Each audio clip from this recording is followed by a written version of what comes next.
শুভ সকাল বন্ধুরা, আশা করছি তোমরা সবাই ভালো আছো। আমিও খুব ভালো আছি। তো চলো এইভাবে দিনটাকে স্টার্ট করি। পনিরটা অর্ধেক অর্ধেক নয়, তার থেকেও কম কেটে নিয়েছি, কারণ আমরা মানে 3জন খাবো। 3জন নয়, 4জন খাবো। তো ওর স্যার এসছে আর একটা স্টুডেন্ট, তার সাথে বাবু আর আমি। তো এইটা হলে হয়ে যাবে। আর একটু নিতে হবে, নিয়ে টিফিনটা বানিয়ে নেব। চলো।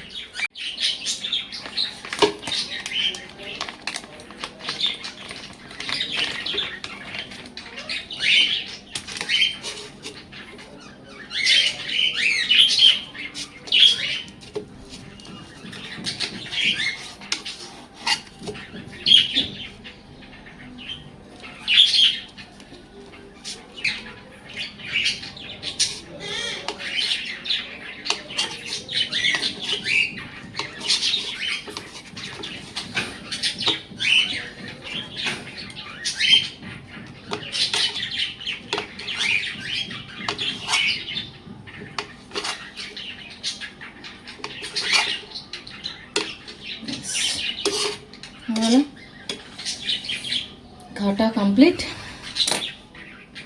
আর আলুগুলো ময়দা মাখা রেডি। এটা মেখে একটু রেস্টে দেবো। আমার এখানে কিউব করে কাটা হয়ে গেছে, ক্যাপসিকাম কাটা হয়ে গেছে। আর স্টার্ট করি, অনেকটা বেলা হয়েছে।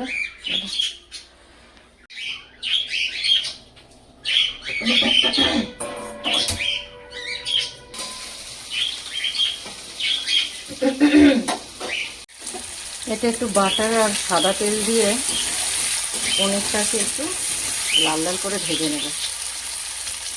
বেশি আবার ভাজলে শক্ত হয়ে যাবে, তো একটু উল্টো পাল্টা করে নামিয়ে নেব।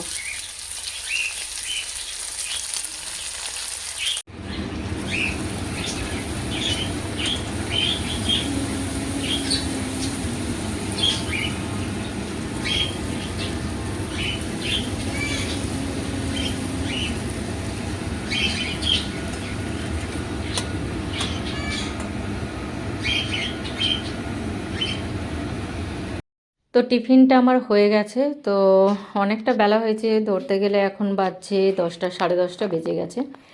তো গিটারের স্যার অলরেডি চলে এসছে অনেকক্ষণ। তো আমার টিফিন বানাতে একটু দেরি হয়েছে, তো ওদেরকে একে একে টিফিনগুলো সব দিয়ে দিলাম। দিয়ে আমি আমার কাজে চলে আসলাম। দেখো পাখিগুলোর খেতে দেবো। একটা বেলা হয়ে গেছে, এই যে সমস্ত খাবার এখানে গুছিয়ে নিয়েছি, এই যে জল নিয়ে নিয়েছি। চলো এবার খেতে দিয়ে দেবো।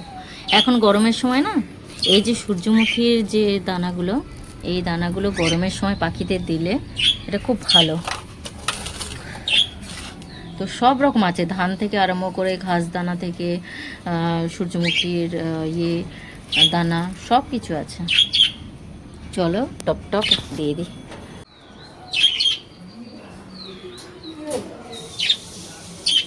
খাসনি গাগুলো আছে তো।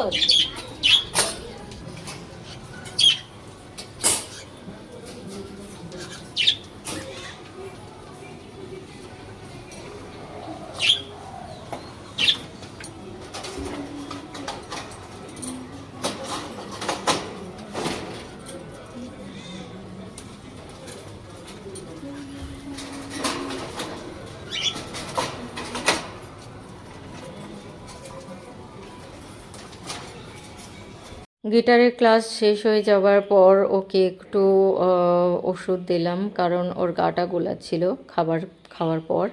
তো যাই হোক, কিছুক্ষণ রেস্ট নেওয়ার পরে ম্যাম চলে এসছে। তো ম্যামের কাছে পড়তে শুরু করে দিয়েছে। তো পড়া কমপ্লিট হয়ে গেলে তারপর ওকে স্নান টান করিয়ে খাইয়ে দেব। তো যাই হোক, আমার রান্নাটা কমপ্লিট করব। আরও অনেক কাজগুলো বাকি আছে, যেহেতু ও পড়তে বসে গেছে। আমি সেই ফাঁকেই কাজগুলো কমপ্লিট করে নিই। তো চলো, আজকের মতো ভিডিওটা এই পর্যন্ত। ভালো লাগলে লাইক, শেয়ার, কমেন্ট আর সাবস্ক্রাইব করতে ভুলো না প্লিজ। বাই।